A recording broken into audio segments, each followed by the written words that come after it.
Boa tarde, então. Quero agradecer hoje a presença do Dr. Guilherme, que ele é especialista em hematologia e hemoterapia, que vai conversar um pouquinho hoje conosco sobre a doação de sangue. Uma campanha que o Hospital Fátima, juntamente com a Secretaria da Saúde, estamos elaborando para ser feita agora no decorrer desses próximos meses. A gente sabe que falando um pouco de doação de sangue, a população tem muitas dúvidas. Então nós gostaríamos de conversar um pouquinho com o doutor hoje, para ele nos esclarecer um pouquinho dessas dúvidas. Legal, essa é uma pergunta que realmente as pessoas têm bastante dúvida. Na verdade, o ideal é que não seja feito um jejum para a realização de doação de sangue.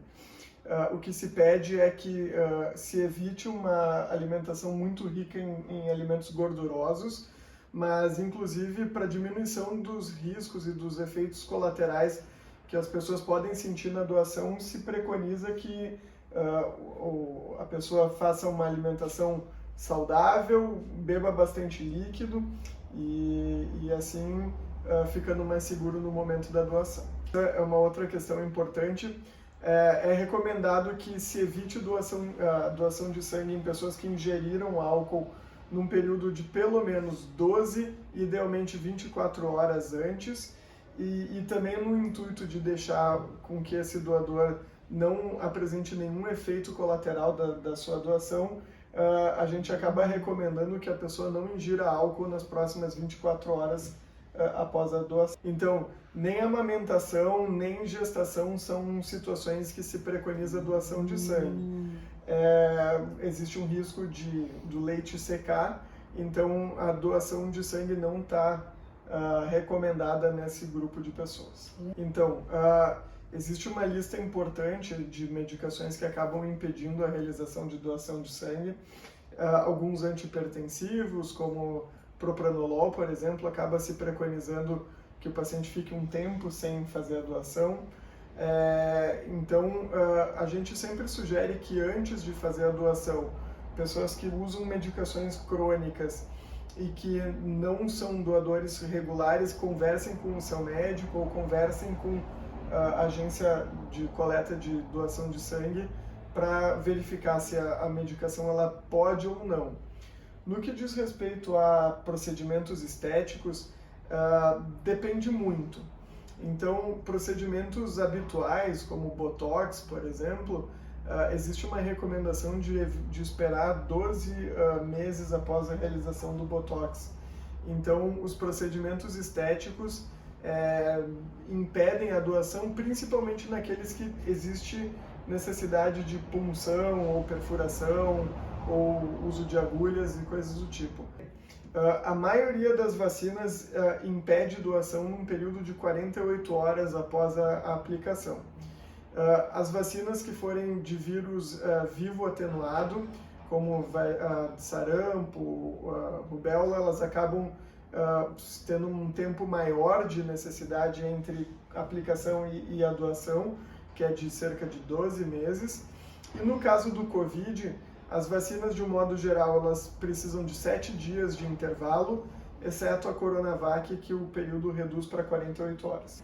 Maquiagem definitiva, na verdade, não deixa de ser uma tatuagem, né? Isso. Então, o período entre a realização do procedimento e a doação de sangue precisa de 12 meses de intervalo. Então, o cigarro ele não é uma contraindicação à doação.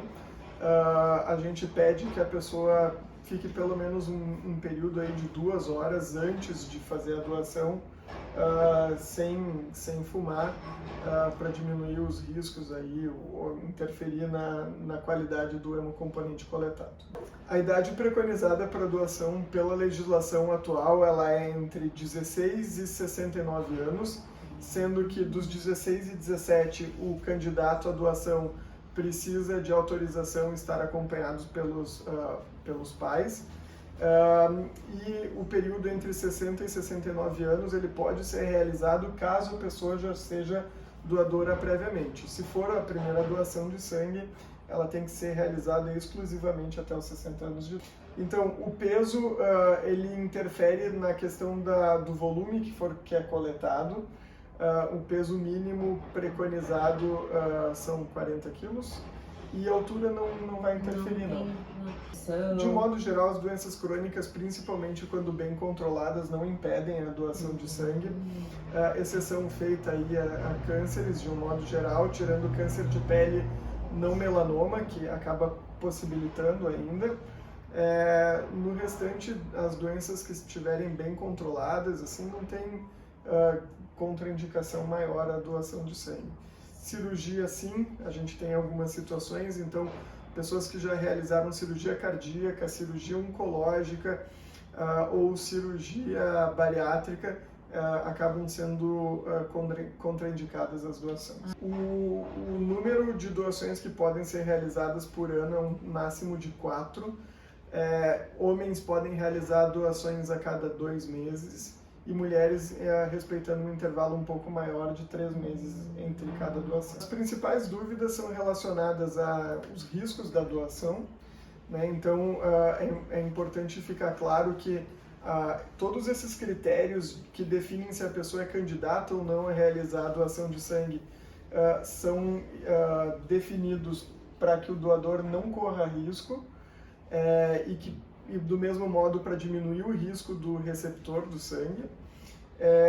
Então, os riscos basicamente relacionados a uma diminuição do volume no dia. Então, claro, tem um pouquinho do incômodo da picada, a doação de sangue leva em torno de 10, 15 minutos no máximo. Então, tem algumas pessoas que sentem um pouco mais de tontura, fraqueza ao longo do dia. Esses a gente chama dos efeitos colaterais da doação. Isso, então nada que um repouso no dia da doação e ingerir bastante água não resolva isso.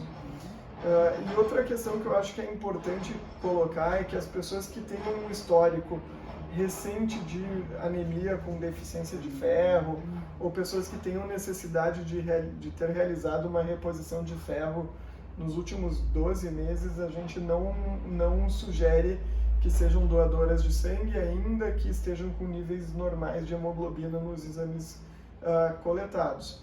Isso, né, com o objetivo de manter essa pessoa saudável, sem correr risco nenhum. Muito bem. Bom, eu acho que mais ou menos as dúvidas mais frequentes que normalmente o que a gente ouve a população nos questionando, acho que era mais ou menos isso.